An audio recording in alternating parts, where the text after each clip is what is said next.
Alors que nous étions à ce dernier jour de la 4e édition du Filiga, nous avons rencontré cette plume gabonaise, Annie-Flore Assengue Yogoulou, écrivaine, mais encore responsable du groupe international Goboni, avec qui nous avons échangé et que nous vous invitons à suivre. Bonjour et merci pour cette opportunité que vous nous rendez disponible. Cette 4e édition est vraiment une plateforme intéressante, enrichissante, humainement profitable et intéressante pour nous écrivains et pour nous responsables de structures associatives. Et nous en sommes ravis de vraiment faire partie des participants et même des conférencières parce que nous avons pu également faire connaître ce que nous faisons. C'est une plateforme qui permet de découvrir les actions des uns et des autres.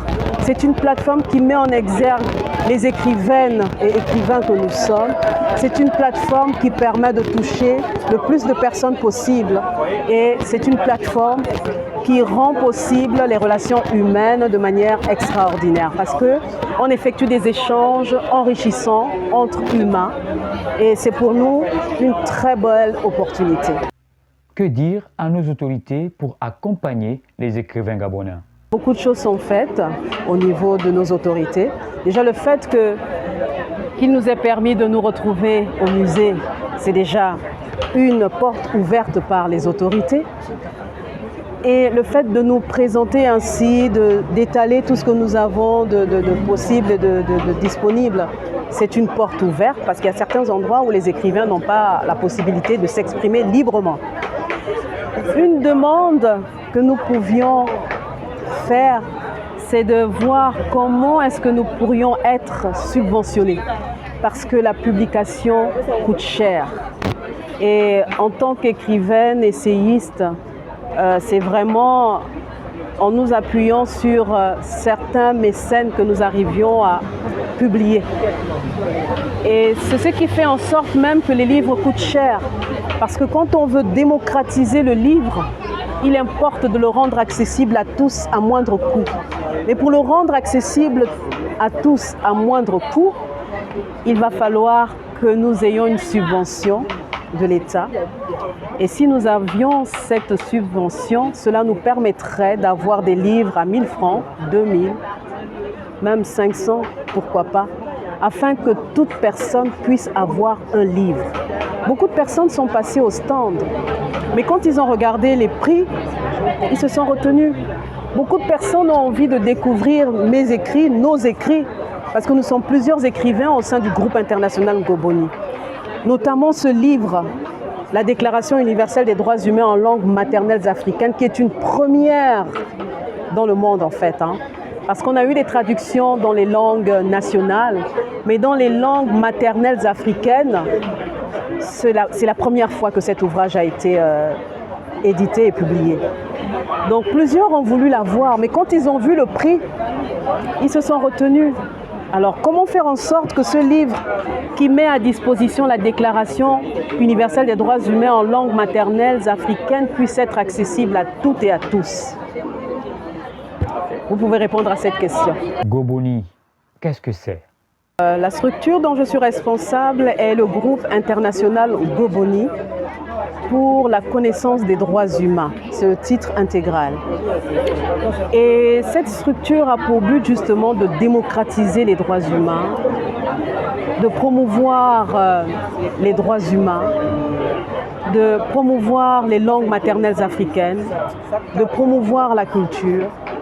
Aujourd'hui, on nous demande de promouvoir la culture. Mais comment promouvoir la culture quand on ne maîtrise pas la langue qui véhicule cette culture? Vous comprenez que c'est difficile. Même nos jeunes aujourd'hui ont du mal à s'approprier cette culture parce qu'ils n'ont pas la langue qui véhicule la culture. Par contre, vous voyez les jeunes, quand ils apprennent l'anglais par exemple, ils ont tout de suite envie de connaître tout ce qui tourne autour de l'anglais. Donc il va falloir mettre en place des éléments qui permettraient aux jeunes d'aimer leur culture en commençant par les faire aimer leur langue maternelle. C'est pour cela qu'au groupe international Goboni, nous avons eu à rédiger un didacticiel de la langue téké. Il y a un des membres et une de mes connaissances qui appelle cela le teke facile. Vous voyez, quand on va en Corée, on a un petit livre comme ça, le coréen facile, le français facile, l'anglais facile. Et nous avons mis en place le teke facile. Nous aurions voulu le faire pour toutes les langues. Ce livre existe depuis 2015 et je me rends compte que plusieurs autres livres ont été écrits dans cette optique également depuis 2015, 2007, 2017. On a eu plusieurs langues qui se sont mises en évidence dans ce style-là. Donc c'est vraiment important de faire aimer la langue pour qu'ensuite on puisse promouvoir la culture avec le plus d'impact possible. Que pouvez-vous dire en guise de mot de fin?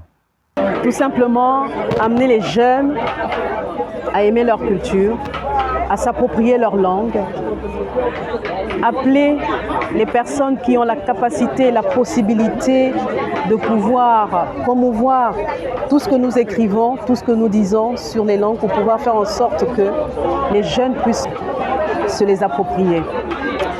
Et la langue est ce qui fait de nous ce que nous sommes, par la culture qu'elle revêt, par le message qu'elle apporte et par les pensées même, parce que derrière chaque langue, on a une philosophie qu'on peut vraiment reconnaître, d'où l'importance d'inciter tout le monde à aimer sa langue pour promouvoir sa culture. Je vous en prie. Merci de nous avoir suivis et à très bientôt sur votre chaîne préférée.